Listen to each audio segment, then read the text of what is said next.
प्यारे बच्चों नमस्कार। M2 के इस वीडियो में मैं आपका स्वागत करता हूं और आज हम लोग एक important topic partial differential equation में जो है यूनिट नंबर 4 उस पर बात करेंगे और उस टॉपिक का नाम है linear linear first order PDE linear first order PDE, ठीक है ना। और उसमें भी हमें ये लैग्रांजेस लैग्रांजेस फॉर्म, करेक्ट। तो स्टूडेंट्स, हम लोगों को जो partial differential equation linear partial differential equation of first order पढ़नी है, उसमें एक खास तरह का फॉर्म पढ़ना है, एक खास तरह की बनावट है linear partial differential equation of first order की, जिसे कि हम लोग लैग्रांजेस फॉर्म भी कहते हैं। उसके बारे में पढ़ना है। और वो फॉर्म क्या है? वो फॉर्म है जो standard form of linear Lagrange's form है, वो ये है स्टैंडर्ड फॉर्म। स्टैंडर्ड फॉर्म है P P plus Q Q is equals to R, correct. Where P Q and R are the function of x comma y comma z, right? X comma y, x y and z, करेक्ट। तो ध्यान दीजिएगा, यहाँ पर जो p q और r होते हैं वो function of x y z होते हैं, ठीक है ना। और स्मॉल p का मतलब क्या होता है students? Small p is what? This small p means del z by del x and small q means del z by del y, correct.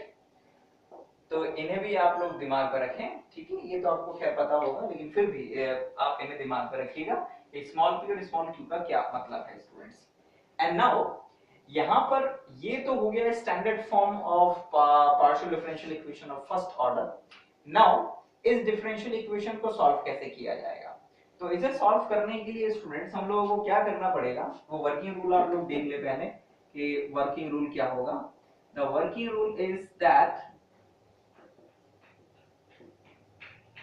कि हमें सबसे पहले तो क्या करनी पड़ेगी, हाँ, find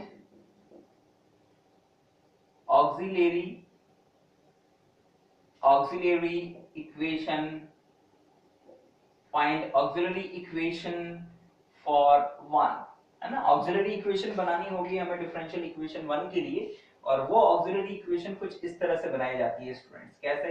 its a dx upon p is equals to dy upon q is equals to dz upon r, right. तो यहाँ पर p ये रहा, q ये रहा एंड r ये, मतलब स्मॉल p का कोफिशिएंट वो होगा कैपिटल P, स्मॉल q का कोफिशिएंट होगा कैपिटल Q, स्मॉल और जो राइट हैंड साइड होगा वो होगा r। तो हम ये ऑक्सिलरी इक्वेशन बनाएंगे, correct. Now students, step number 2 में क्या होगा कि हमें इस ऑक्सिलरी इक्वेशन को सॉल्व करना है, right. Solve auxiliary equation, correct, by, और इन्हें सॉल्व करने के लिए हमारे पास दो मेथड है। कौन कौन से मेथड है? Number 1 grouping method, correct, this is grouping method. Number 2 method of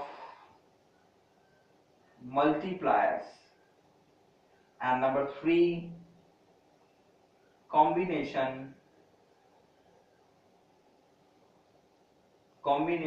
of 1 and 2, correct. यानी कि जो मेथड नंबर 1 और 2 है, इनको अगर कंबाइन कर दें तो तीसरी मेथड। अब यहाँ पर ये समझने की जरूरत है कि ग्रुपिंग एक्चुअल में होता क्या है, व्हाट इज ग्रुपिंग मेथड, ठीक है ना। तो जरा इससे समझते हैं कि ग्रुपिंग मेथड क्या होती है और मेथड ऑफ मल्टीप्लायर्स क्या होती है एंड कॉम्बिनेशन ऑफ दिस क्या होता है। बट इन्हें समझने से पहले हम आगे बढ़ जाएं, जरा पहले वर्किंग रूल फिनिश कर लेते हैं कि मान लेंगे कि ये हम लोग लगा देंगे, तो फिर इसके आगे क्या करना है। नाउ तो स्टेप नंबर 3 में ये होगा कि मान लीजिए कि हमने इनमें से कोई मेथड लगा दिया और इसको सॉल्व किया, तो वो सॉल्व होगा कैसे? तो सॉल्व ऐसे करते हैं, जैसे yes, solve auxiliary equation by this method. Suppose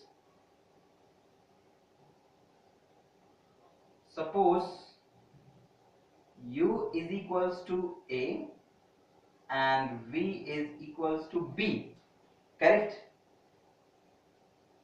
Are two solution of one, which obtained by 2, okay, 4, correct? मतलब कि हमने इस डिफरेंशियल, ये जो ऑक्सिलरी इक्वेशन बनी थी, इसे सॉल्व करके दो सॉल्यूशन बना दिए, u is equals to a and v is equals to b, where u and v, these are the function of what? They are the function of x, y and z. ये function of x, y, z है, correct? और ये a और b constants हैं। तो ये दो solution बना लिए हमने इसकी मदद से, 2 की मदद से, इन मेथड्स का इस्तेमाल करके। तो जब ये दो सॉल्यूशन आ जाएंगे तो जो complete solution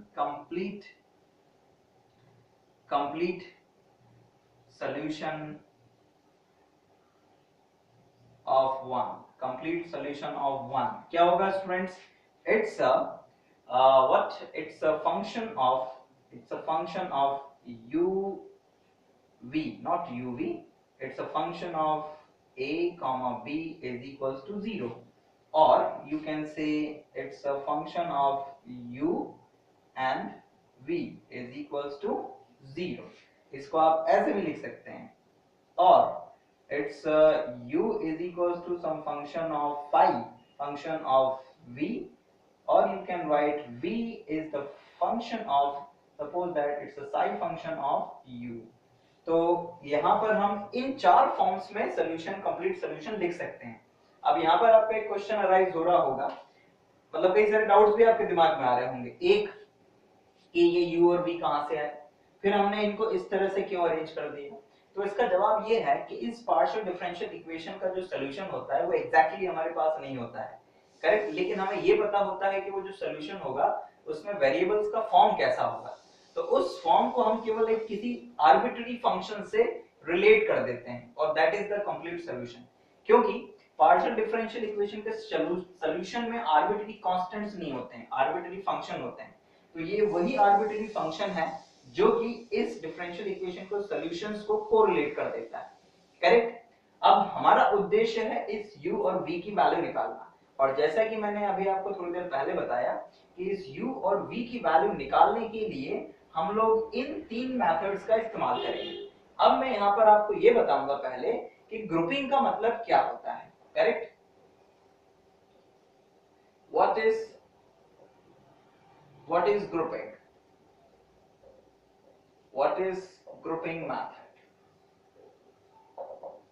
Now student, grouping में ये क्या होता है कि इस ऑक्सिलरी इक्वेशन में तीन पार्ट्स हैं, 1, 2 and 3, करेक्ट? इन तीन पार्ट्स में से किन्हीं दो को लिया जाता है, ग्रुप बनाए जाते हैं। सपोज दैट हमने ये ले लिया dx upon p is equals to dy upon q, correct? Now group हमें ऐसे लेने पड़ते हैं जिन्हें इजीली इंटीग्रेट किया जा सके। यह मेरा कहने का मतलब यह है कि अगर हम इनसे dy upon dx is equals to q upon p, यानी कि ऐसा कुछ बनाए, dy upon dx is equals to what? It's a q upon p, correct? तो ये क्या हो गई? ये अपने आप में एक डिफरेंशियल इक्वेशन बन गई। अब अगर इस डिफरेंशियल इक्वेशन को इजीली सॉल्व किया जा सकता है तो वो हमें एक सॉल्यूशन दे देगा, करेक्ट? सपोज दैट कि इसे इजीली इंटीग्रेट कर, मतलब इसे इजीली सॉल्व करने के बाद में जो हमारे पास सॉल्यूशन आया वो कुछ ऐसा आया, u is a function of x, y, z is equals to not z, क्योंकि हमने x और y लिए हैं तो इसमें फंक्शन ऑफ x, y ही आएगा। x, y is equals to constant a। तो ये जो होगा ये हमारा पहला सोल्यूशन आ गया, u is equals to a। Correct.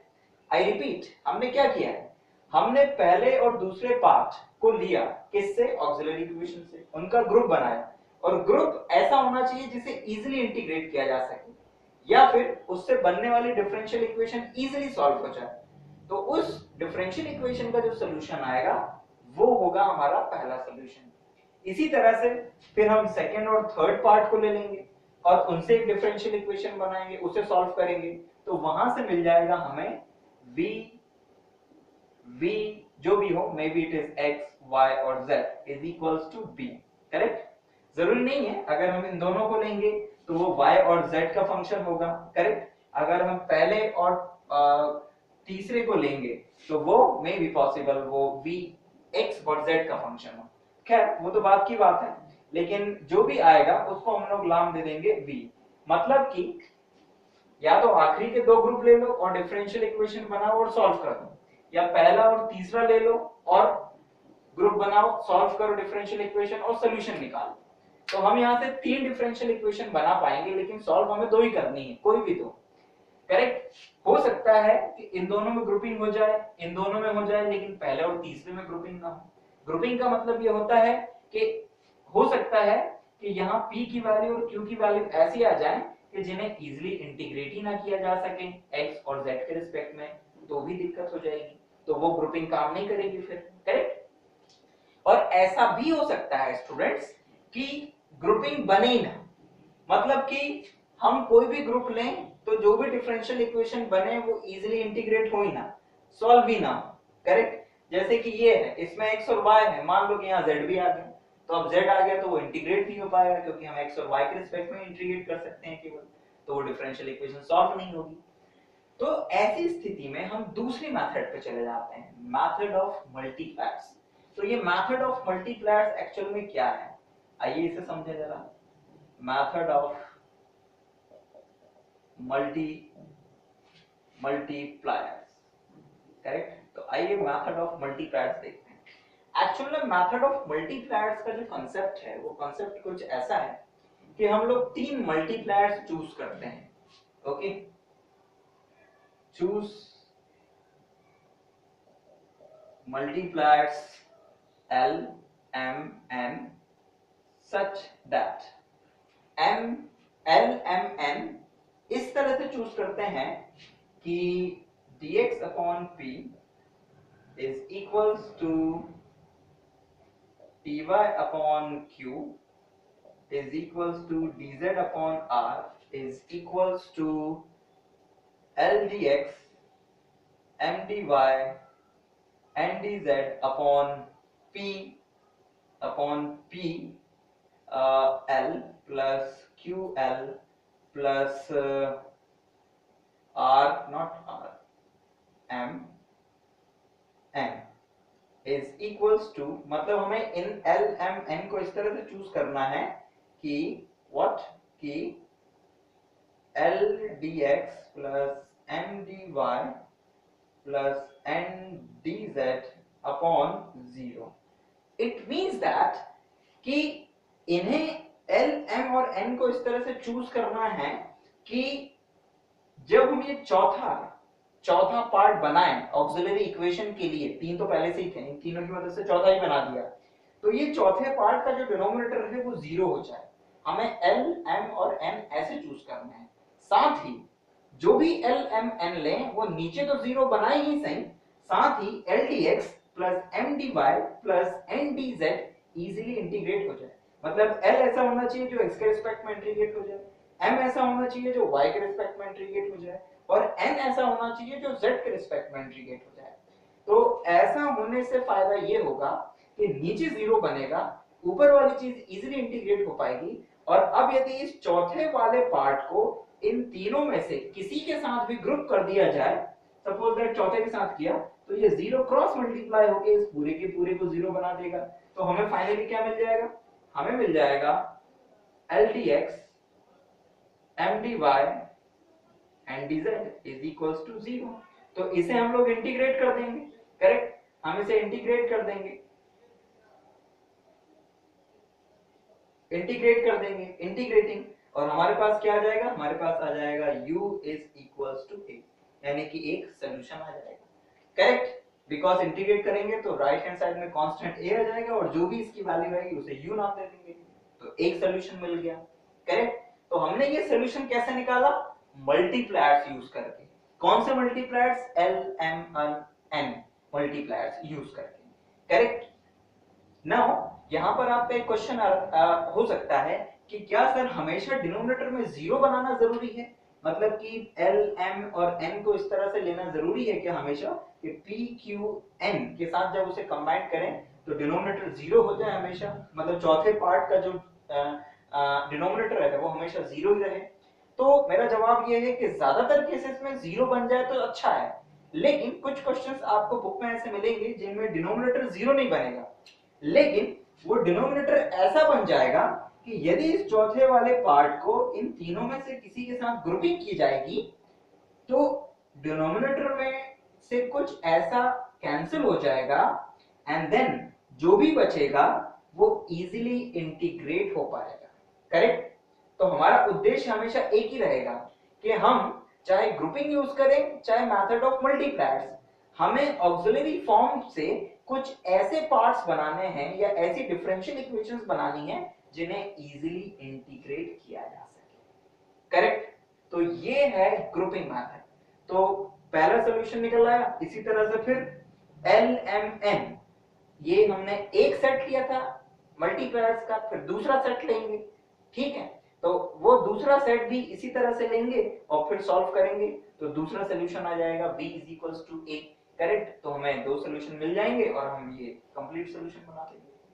Now तीसरी मेथड जो है कॉम्बिनेशन ऑफ 1 एंड 2, इसका मतलब यह है कि ऐसा हो सकता है कि हमें एक सॉल्यूशन तो ग्रुपिंग से मिल जाए और दूसरा सॉल्यूशन मेथड ऑफ मल्टीप्लायर से मिले, तो वो तीसरी मेथड बन जाएगी। मतलब दोनों ग्रुपिंग से नहीं मिलेंगे, दोनों मेथड ऑफ मल्टीप्लायर से नहीं मिलेंगे, एक ग्रुपिंग से और एक मेथड ऑफ मल्टीप्लायर से जब मिलता है तो उसे थर्ड मेथड यानी कॉम्बिनेशन ऑफ 1 एंड 2 कहते हैं।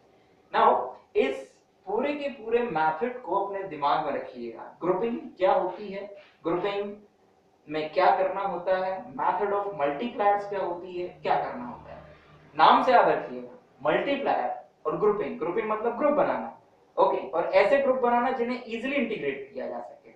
मल्टीप्लायर्स मतलब कि ऐसी तीन वैल्यूज को ढूंढना जिन्हें इस तरह से अरेंज किया जाए तो डिनोमिनेटर जीरो बन जाए, या फिर डिनोमिनेटर में ऐसा कुछ आ जाए जिसे इजीली इंटीग्रेट किया जा सके। और इस पार्ट मतलब ऑक्सिलरी इक्वेशन के किसी और पार्ट के साथ में सॉल्व करें, मतलब ग्रुप बना के, ये चौथा वाला और ये इनमें से कोई एक, तो जो भी ग्रुप बने वो ग्रुप इजीली इंटीग्रेट हो जाए। तो ये है मेथड ऑफ मल्टीप्लायर्स।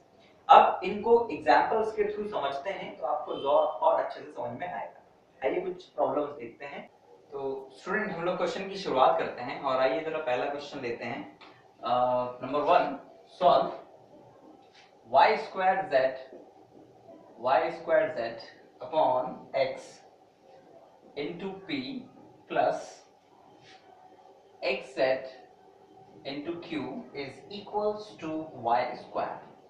करेक्ट, तो हमें इस पीडीई को सॉल्व करना है। ठीक है, नाउ इसे सॉल्व करने से पहले हम लोग क्या करते हैं, इसे सिंपलीफाई कर देते हैं पहले। तो सिंपलीफाई करने के लिए क्या करेंगे, x का एलसीएम लेके क्रॉस मल्टीप्लाई कर देंगे तो it become y square z into p plus x square z into q is equals to xy square. इसे मानते हैं first.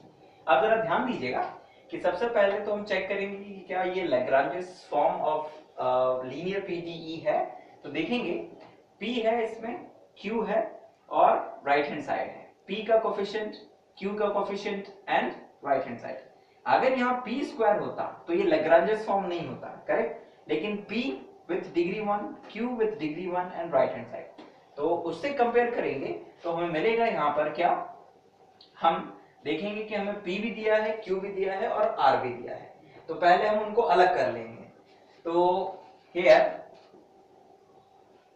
p, capital P is y square z, capital Q is equals to x square z and capital R is equals to xy square। Okay, the auxiliary equation, ये सबसे important काम है, ये बनाइएगा। The auxiliary equation for one, तो auxiliary equation for one क्या बनेगी students? It's a dx upon p, p की वैल्यू क्या है? It's a y square z is equals to dy upon क्या है? It's a x square z is equals to dz upon r, r की value क्या है? xy square, it's 2। Now ये जो ऑक्सिलरी इक्वेशन बनी है, इस ऑक्सिलरी इक्वेशन को सॉल्व करने के लिए हम शुरुआत करेंगे ग्रुपिंग से। और ध्यान रहे हमें चेक करना पड़ेगा कि ग्रुपिंग काम कर रही है कि नहीं कर रही है। तो ग्रुपिंग में क्या करते हैं हम लोग? पहले इन दोनों को देखते हैं, ठीक है ना? ऐसा नहीं है कि हम शुरुआत यहीं से करें, हम इन दोनों से भी कर सकते हैं, हम इन दोनों से भी कर सकते हैं, हम यहां से शुरुआत करते हैं। तो ध्यान देंगे, अगर इन दोनों को साथ में लें तो क्या ये इजीली सॉल्व हो पाएगा कि नहीं हो पाएगा, ये चेक करेंगे। जैसे इन दोनों को अगर लेते हैं तो z और z कैंसिल हो जाएगा, dy अपॉन एक्स स्क्वायर आ जाएगा, dx अपॉन वाई स्क्वायर को इधर ले जाए, एक्स स्क्वायर को इधर ले जाए तो इजीली इंटीग्रेट हो जाएगा। मतलब ग्रुपिंग यहाँ पर काम कर रही है। तो हम लोग क्या करेंगे, यहाँ पर हम लोग लेंगे ऐसे, टेकिंग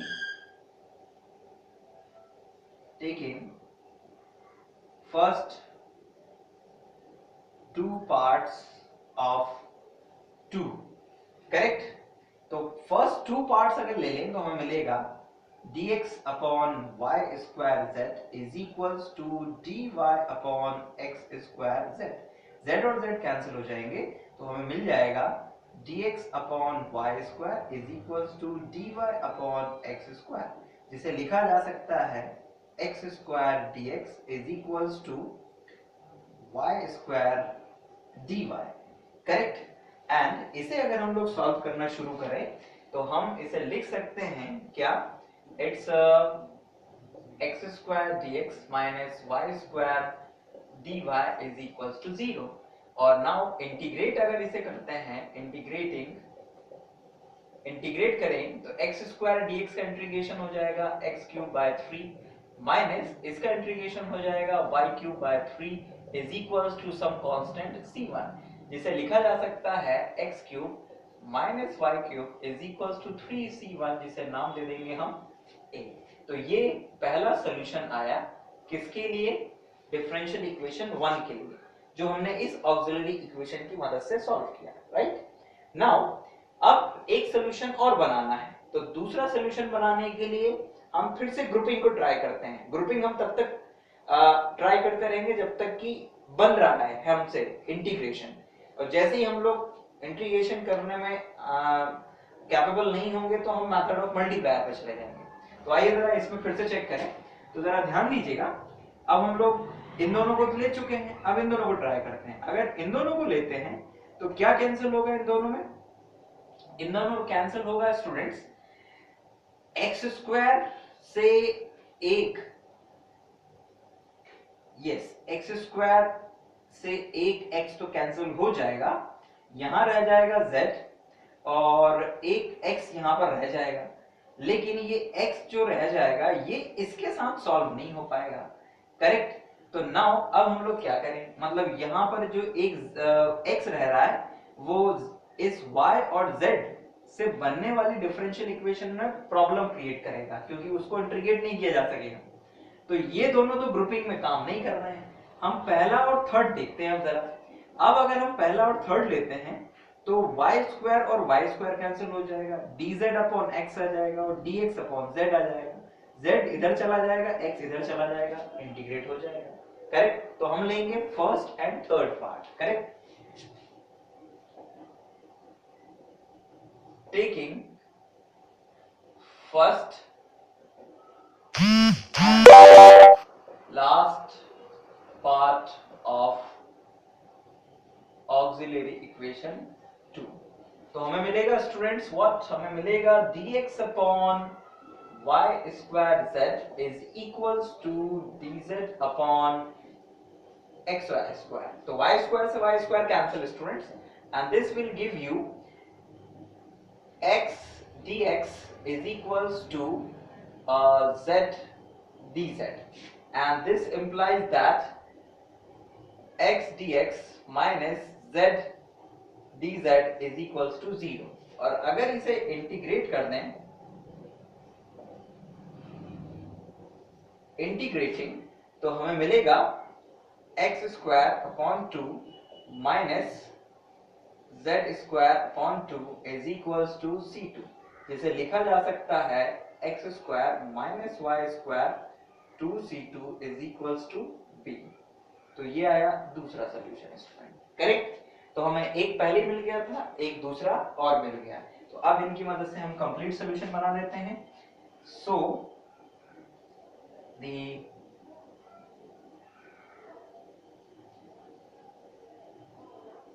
कंप्लीट सोल्यूशन ऑफ 1 क्या आ जाएगा, it's f a b is equals to 0, or you can say, or f a की वैल्यू क्या थी, a is what, it's x cube minus y cube, comma b की वैल्यू क्या आई है, it's x square minus, not, मैं गलत बोल गया, it's z square not y square, z square, तो x square minus z square is equals to 0। तो students, this is the complete solution of partial differential equation 1, जिसे हमने grouping की मदद से सॉल्व किया। और ध्यान रहे कि हमने पहला दूसरा ट्राई किया तो ग्रुपिंग बन गई, दूसरा और तीसरा ट्राई किया तो ग्रुपिंग नहीं बनी, और फिर पहला और तीसरा ट्राई किया तो ग्रुपिंग बन गई। तो उस तरह से हमें दो सॉल्यूशन मिल गए ग्रुपिंग की मदद से ही, हमें मेथड ऑफ मल्टीप्लायर्स यूज नहीं करना पड़ा। तो इस तरह से यूज किया जाता है स्टूडेंट ग्रुपिंग को। अब आइए जरा एक क्वेश्चन ऐसा लेते हैं जिसमें मेथड ऑफ मल्टीप्लायर्स भी यूज हो। Solve X square minus Y square p 2xy z 2xz, correct. ये हमें गिवन है, करेक्ट। नाउ ये जो डिफरेंशियल इक्वेशन 1 है, it's a Lagrange's form of PDE, correct. तो लैग्रांजेस फॉर्म ऑफ PDE है तो हम लिख देते हैं, here 1 is Lagrange's form of linear PDE। आप लोग सोच रहे होंगे मैंने पहले वाले क्वेश्चन में तो लिखा नहीं था, इसमें क्यों लिख दिया। आपकी मर्जी है, लिखें चाहे ना लिखें, लिख देते हैं तो अच्छी बात है, नहीं लिखेंगे तो भी दिक्कत नहीं है। आप डायरेक्ट ऑक्सिलरी इक्वेशन बनाइए अगर आपको पता है कि हाँ it's a Lagrange's linear form of PDE। तो it's a Lagrange's form of linear PDE। the auxiliary equation of 1, तो 1 के लिए ऑक्सिलरी इक्वेशन क्या बनेगी, p का कोफिशिएंट कैपिटल P, यानी कि dx upon x square minus Y square minus Z square is equals to dy upon 2xy and dz upon 2xz। This is 2। Now student, फिर वही हमें दो सॉल्यूशन निकालने हैं इस ऑक्सिलरी इक्वेशन की मदद से। ग्रुपिंग और मल्टीप्लायर्स, दो मेथड्स हैं हमारे पास। पहला ग्रुपिंग ट्राई करेंगे, अगर हम इन दोनों के ग्रुप बनाएं, देखते से पता चल रहा है इंटीग्रेट नहीं होगा, क्योंकि x और y के रिस्पेक्ट में इंटीग्रेशन करना है और z स्क्वायर भी है, नहीं बनेगा ग्रुप। अब हम इन दोनों को देखते हैं, लेट्स चेक हो रहा है कि नहीं हो रहा है ग्रुप। तो हम देखते हैं कि अगर इन दोनों को ध्यान से देखें और इनका ग्रुप बनाएं सेकंड और थर्ड का, तो 2 से 2 कैंसिल होगा, x से x कैंसिल हो जाएगा, y dy upon y integrate हो सकता है, dz अपॉन z इंटीग्रेट हो सकता है। तो ये ग्रुपिंग काम कर जाएगी क्योंकि इजीली इंटीग्रेट हो रहा है। तो हम इसकी ग्रुपिंग बना देते हैं, taking last to parts of auxiliary equation, correct. तो हमें मिलेगा बच्चों, it's a dy upon 2xy is equals to dz upon 2xz। 2x से 2x cancel students, and it is what, it's dy upon y dz upon z। तो हम इसे integrate करेंगे, हम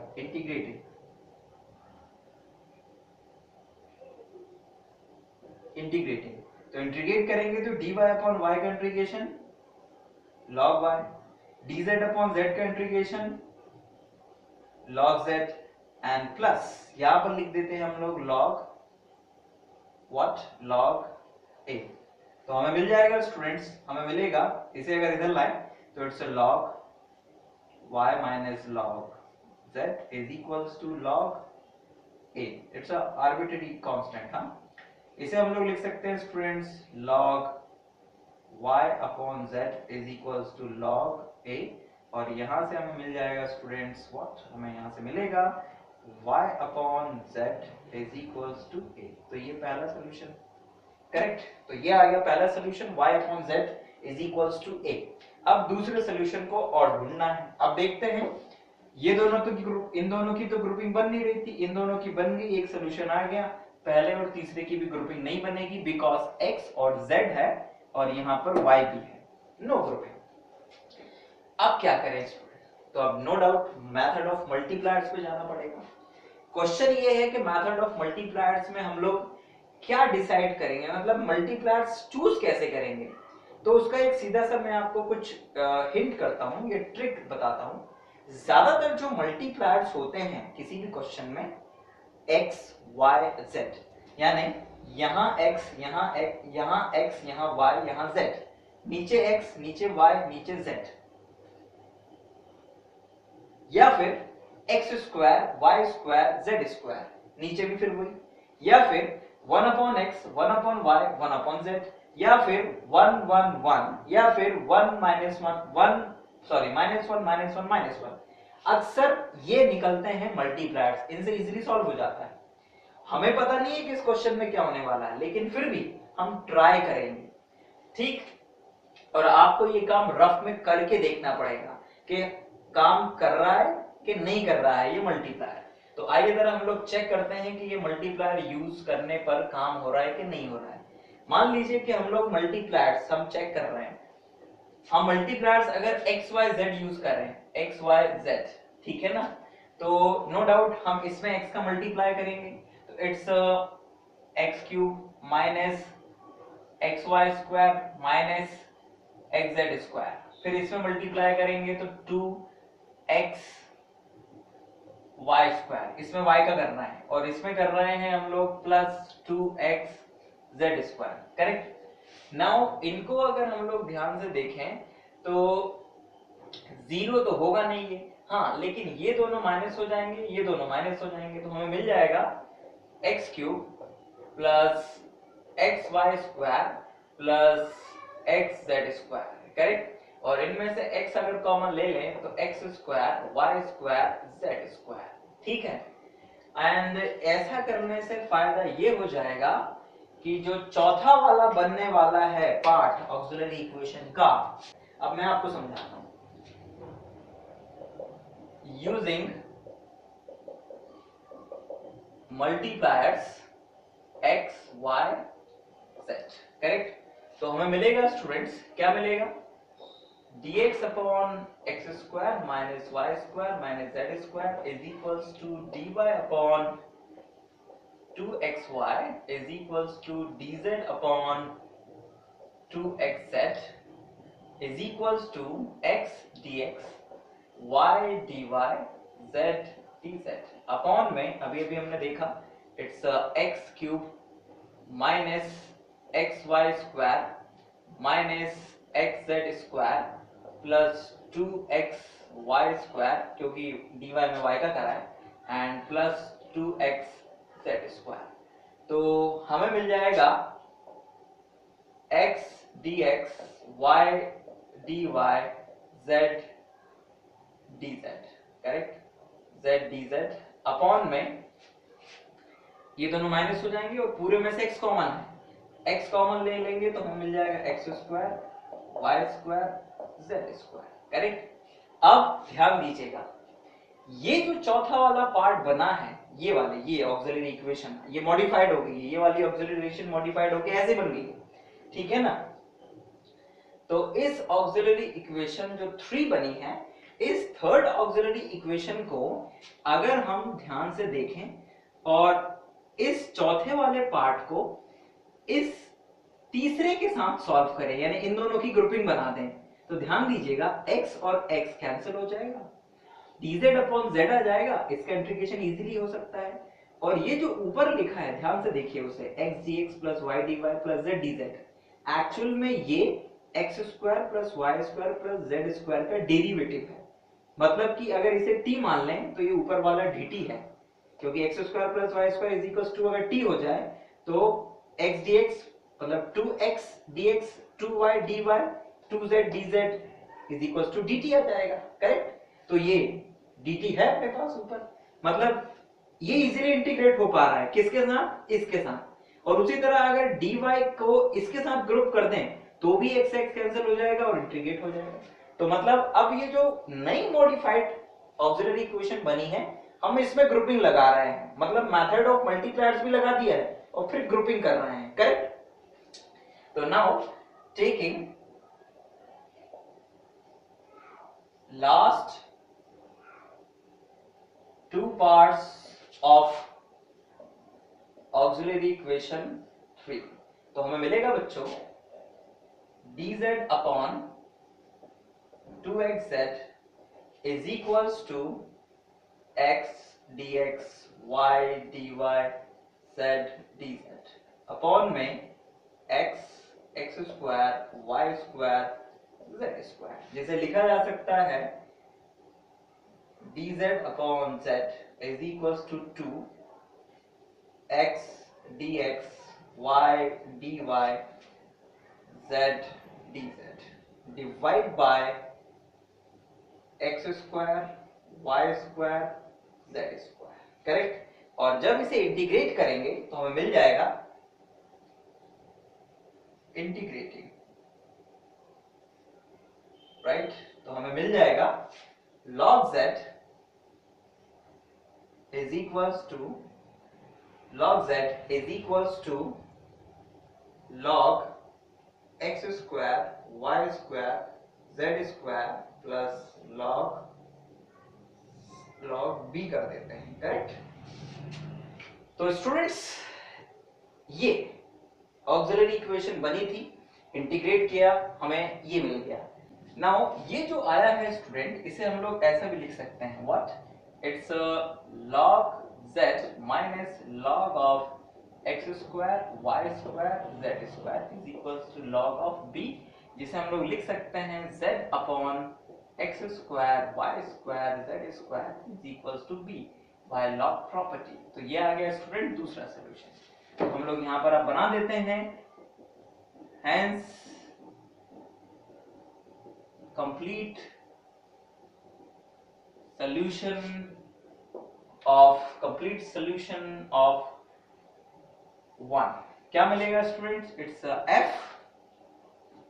f a b is equals to 0 और f a की value y upon z comma z upon x square y square z square, correct, it's a 0। so this is the complete solution of partial differential equation 1 given, ठीक है students.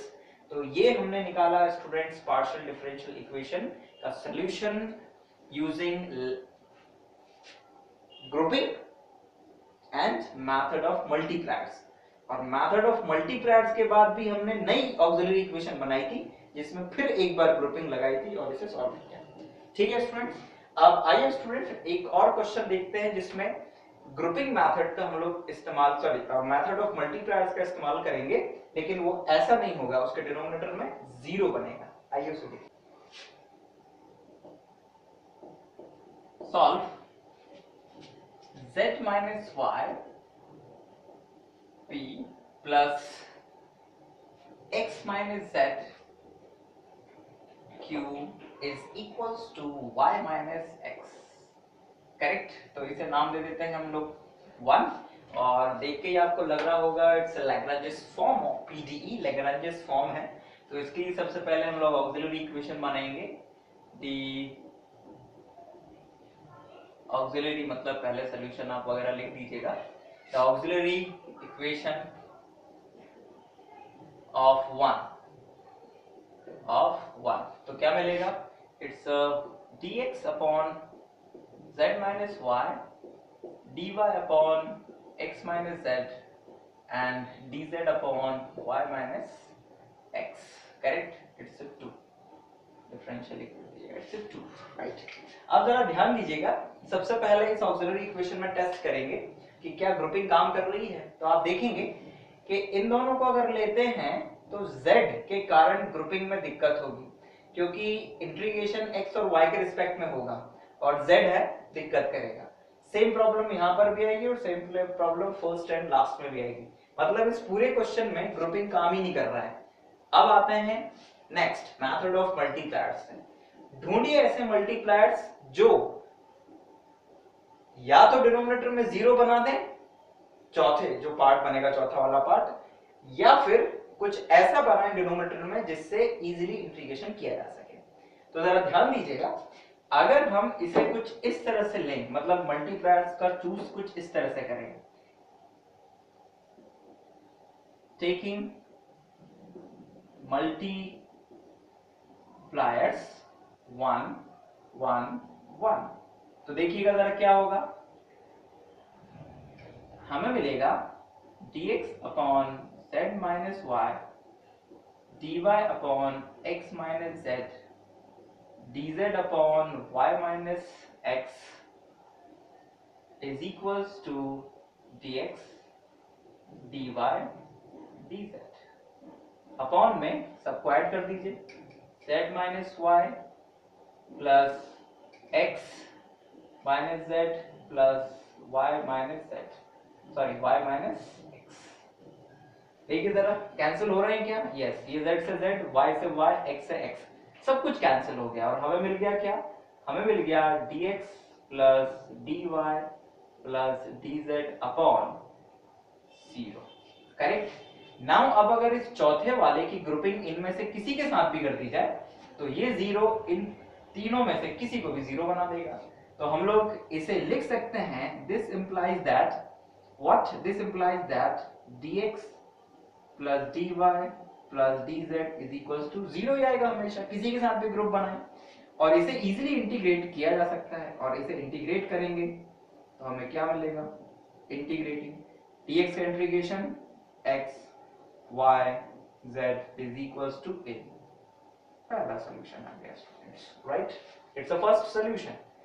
अब पहला solution जब आ जाए तो फिर दूसरा सॉल्यूशन बनाने के लिए फिर ग्रुपिंग लगाइए, sorry not grouping, method of multipliers लगाइए, फिर दूसरे मल्टीप्लायर्स ढूंढिए जिससे कि फिर डिनोमिनेटर 0 बन जाए।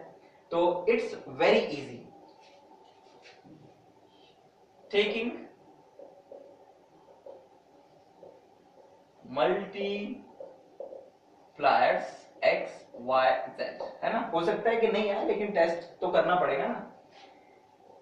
dx upon z minus y dy upon x minus z dz upon y minus x and is equals to x dx y dy z dz। Upon में पूरे में x का मल्टीप्लाई पहले वाले में, तो इट्स xz माइनस xy, दूसरे वाले में y का तो xy माइनस yz, और तीसरे वाले में z का तो it's plus yz minus zx। तो आप ध्यान से देखेंगे कि सब कुछ कैंसिल हो रहा है, ओके, और आपको मिल रहा है क्या, फिर वही condition x dx y dy z dz upon, और जब इसके अपॉन में 0 आ गया तो फिर ग्रुपिंग बनाएंगे इन तीनों में से किसी के साथ भी तो 0 मिलेगा हमें। It means that x dx y dy z dz is equals to 0, correct. यहां पर इस बात से कंफ्यूज मत होइएगा कि इसके डिनोमिनेटर में 0 है तो ये इनफाइनाइट क्यों नहीं होता, नो, ये ऑक्सिलरी इक्वेशन है, करेक्ट, ये ऑक्सिलरी इक्वेशन है। ऑक्सिलरी इक्वेशन में डिनोमिनेटर में 0 आने का मतलब ये नहीं होता है कि ये कोई क्वांटिटी है, नो, ये डिफरेंशियल इक्वेशन का पार्ट है जिसे हम लोग सॉल्व कर रहे हैं, करेक्ट। अगर कहीं पर ऐसा लिखा हुआ होता है, कैसा, कि dy by dx is equals to 0, तो ये एक डिफरेंशियल इक्वेशन है जिसे सॉल्व किया जा सकता है। इसका कतई मतलब ये नहीं होता है कि dy/0 is equals to dx, no, correct. या फिर मैं ये कहूं कि इसका कतई मतलब ये नहीं होता है कि dy/dx/0 तो क्या, करेक्ट, इट्स नॉट इनफाइनाइट, तो ये मतलब नहीं है इसके यहाँ पर। तो ऐसी गलती ना करें और ना ही ऐसा कुछ समझें। ये एक ऑक्सिलरी इक्वेशन है, तो चौथे वाले पार्ट को अगर हम लोग इसके इक्वल रखें तो ये मिलेगा हमें, जिसे इजीली इंटीग्रेट किया जा सकता है और हमारा काम हो जाएगा, करेक्ट, इंटीग्रेटिंग। तो इंटीग्रेट कर देंगे तो it's x² 2 y² 2 z² 2 is equals to some constant c, जिसे लिखा जा सकता है x² y² z² is equals to 2c is equals to b। ये दूसरा सॉल्यूशन, करेक्ट। तो हेंस कंप्लीट सॉल्यूशन ऑफ 1 क्या मिलेगा, it's a f x plus y plus z comma x² y² z² is equals to c, right. तो हम लोगों ने students Lagrange's form of first order PDE के 3 क्वेश्चंस किए यहाँ पर। आई होप कि आपको ग्रुपिंग मेथड और मेथड ऑफ मल्टीप्लायर्स समझ में आया होगा, ठीक है। आप इस पर्टिकुलर फॉर्म के, यानी जो पीडीई का फॉर्म है लैग्रांजेस फॉर्म, इसके ज्यादा से ज्यादा क्वेश्चन कीजिए। ग्रुपिंग में शायद आपको ज्यादा दिक्कत नहीं जाएगी, दिक्कत जाएगी मल्टीप्लायर्स चूज करने में, तो वो केवल प्रैक्टिस से आएगा। ज्यादा से ज्यादा क्वेश्चन करिए, मल्टीप्लायर्स आपको दिखेंगे, आप प्रॉब्लम सॉल्व करेंगे तो आपसे बनने लगेगा। तरीका क्या रहेगा, पहले क्वेश्चन लीजिएगा, अपने दिमाग से सॉल्व करने की कोशिश करिएगा, भले ही 1-2 बार गलत हो, करेक्ट, लेकिन बढ़ाइएगा आगे, आप देखेंगे कि आपसे क्वेश्चंस बनने लगेंगे, ठीक है। लेकिन अगर आप डायरेक्ट बुक से देखकर सॉल्व कर देंगे तो आप उतना ज्यादा सोच नहीं पाएंगे और आपको एग्जाम में दिक्कत हो सकती है। इसलिए आप पहले क्वेश्चन को लें, सॉल्व करने का प्रयास करें, बहुत मेहनत करने के बाद ना बने तब बुक की मदद लें। ज्यादा से ज्यादा क्वेश्चन सॉल्व करें, ये मेथड बहुत बहुत इजी है। हम जल्दी ही M2 के दूसरे वीडियो में आपके सामने होंगे। आई होप कि आपको ये मेथड समझ में आया होगा। Thank you so much for watching.